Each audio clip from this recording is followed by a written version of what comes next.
Bolsonaro inelegível. Estes são os verdadeiros culpados. Existem inutilidades no serviço público. Isso todos nós sabemos. Os serviços prestados à população estão muito aquém do volume de impostos pagos. Na realidade, esta ineficiência histórica se fundamenta em não saber o que fazer durante décadas. De repente, diante das evoluções ocorridas em outros países e com o avanço e velocidade das comunicações, o Estado brasileiro quis acordar para fazer tudo que não foi feito até então. Lá pelo ano 2000, as empresas de ponta, já usuárias dos avanços da informática, tinham que manter em uma mesa a máquina de datilografia para preencher os formulários do governo e recolher os devidos impostos. Digo isso para deixar bem claro o quanto é ineficiente o Estado brasileiro. Assista o vídeo e já lhe explico. Roberto Dornelles, professor historiador. Agora, hoje, o nosso maior problema é a ineficiência do Congresso Nacional, que, em primeiro plano, mostra a inépcia de alguns de seus integrantes.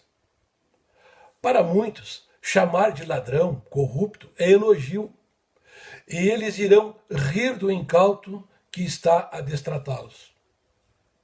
Chamando a atenção para o caso do nosso líder Jair Bolsonaro ter sido cassado em seus direitos políticos, a culpa é exclusivamente do Senado Federal.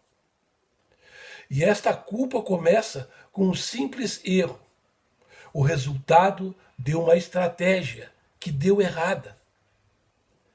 É o caso da eleição para a presidência do Senado, senador Alcolumbre. Este homem pequeno, vindo de um estado com pouca representatividade política, caiu nas graças do recém-eleito presidente Jair Bolsonaro. Aí começa o baile dos incautos. Ninguém sabia o que a família Alcolumbre é no Amapá? Bom, então vamos falar disso. Primeiro, reportagem Jornal do Brasil diz, aspas, família Alcolumbre enriquece com grilagem e devastação no Amapá, fecha aspas. Segundo, reportagem do G1 que diz, aspas, quem é Isaac Alcolumbre, ex-deputado do Amapá, preso em operação contra o tráfico de drogas, fecha aspas.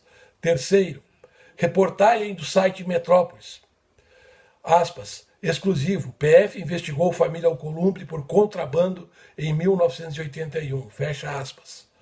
Quarto, reportagem O Globo, aspas, presidente do Senado é investigado em 2 inquéritos no STF, fecha aspas. Quinto, reportagem Carta Capital, abre aspas, senador vai ao STF para pedir apuração de rachadinha de Davi Alcolumbre, fecha aspas. Sexto, reportagem Folha de São Paulo, Alcolumbre trata com Lula sobre nomeação de Zanin e negocia negociações do segundo escalão. Foram tantas outras. E lá se foram 2 anos de penúria e constante sabotagem do governo de Jair Bolsonaro. Novas eleições para a presidência do Senado. E a bola da vez é Rodrigo Pacheco. Um homem sem nenhuma experiência política e cujo único feito foi derrotar Dilma em Minas Gerais. Todas as fichas foram apostadas nesta nova presidência do Senado. Ledo engano. A coisa ficou pior. Embora não existam grandes denúncias sobre o senador Rodrigo Pacheco, o conluio com o STF é explícito. Todos os excessos cometidos pelo ministro do STF somente podem ser analisados e julgados pelo Senado e a devida cassação também é competência do Senado. Então, todos os pedidos de impeachment feitos por alguns senadores foram todos engavetados e não foram adiante. Caso o STF tivesse sido barrado em seus excessos e constantes desrespeito à Constituição Federal, o cenário certamente hoje seria outro. Não teríamos a esdrúxula anulação das condenações do Mosquento e nem a sua condição de elegibilidade, ou seja, ele ainda estaria na cadeia. É impossível estabelecer um parâmetro quando a Constituição Federal é rasgada.